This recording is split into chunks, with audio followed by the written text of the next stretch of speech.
बिस्मिल्लाहिर्रहमानिर्रहीम। 7 साल ज़ैनब के साथ जो वाक़या हुआ है वो इंतहाई अफसोसनाक और शर्मनाक है और इंतहाई दिल दुखाने वाला वाक़या है। इससे पहले भी कसूर में ऐसे वाक़यात होते रहे हैं और ये सिर्फ कसूर तक महदूद नहीं है बल्कि पाकिस्तान के गली गली मोहल्लों में ये वाक़यात रोजाना होते हैं। कहीं पर बच्चों का कत्ल हो जाता है, कहीं पर नहीं होता और वालिदैन भी इस चीज को रिपोर्ट करने में शर्म महसूस करते हैं। यही वजह है कि हमारे यहाँ बहुत सारे केसेस सामने नहीं आते और मेरी ज़ैनब के वालिदैन के साथ दुआएं हैं, पूरी कौम की दुआएं हैं और अल्लाह ताला उनको सब्र अता फरमाए कि जिस दुख से और जिस तकलीफ से उनको गुजरना पड़ा। लेकिन ये हम बतौर कौम हम सब के लिए कोई हैरानगी की बात नहीं होनी चाहिए, क्योंकि जिस मुआशरे में लीडर्स के दरमियान गाने बजाने और डांस के मुकाबले होने लगे, जहां पर लीडर्स बदकिरदार और मॉरली करप्ट हों और जहां पर बदजुबानी और गाली गलोच की जाती हो सियासी लीडरों की तरफ से, तो वो मुआशरा अखलाकी दिवालियापन का शिकार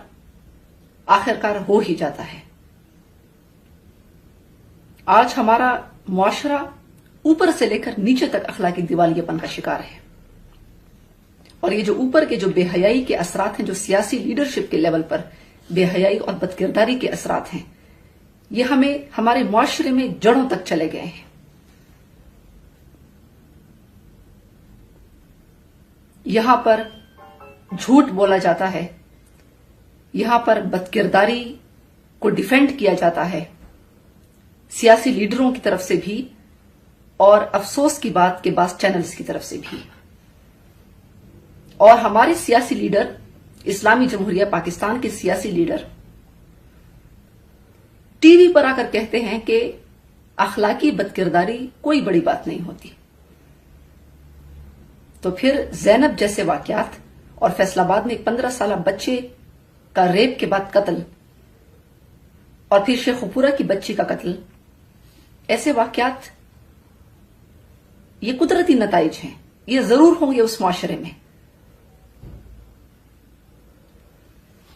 और इस जुर्म में मैं समझती हूं कि पाकिस्तानी कौम ये उस अजाब, अल्लाह के उस अजाब को देख रही है कि जो उनके ऊपर आ पड़ा है, कि जब ये किसी लीडरों की बेहयाई और बदकिरदारी को देखते हैं और फिर भी अंधे, गूंगे और बहरे बनकर उन्हीं लीडरों के पीछे चलते हैं, बजाय ये कि वो उन लीडरों का गिरबान पकड़ें, बजाय कि उन लीडरों का एहतसाब करें कि आप किस रास्ते पर चल निकले हैं और हमारे मुआशरे को आप किस रास्ते पर चलाना चाहते हैं। ये लोग खुद उनके पीछे चल निकले गलत रास्ते के ऊपर और अल्लाह का अजाब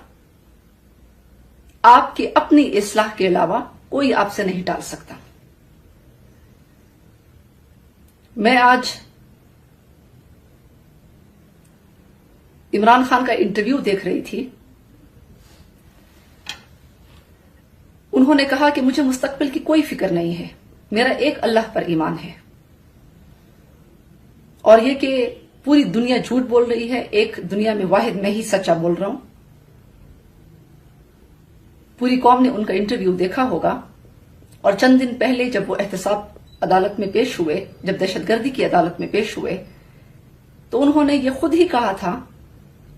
कि नजूमियों ने कह दिया है कि अगली हुकूमत हमारी होगी। अगर आपको मुस्तकबिल की फिक्र नहीं और आप सिर्फ एक अल्लाह पर ईमान रखते हैं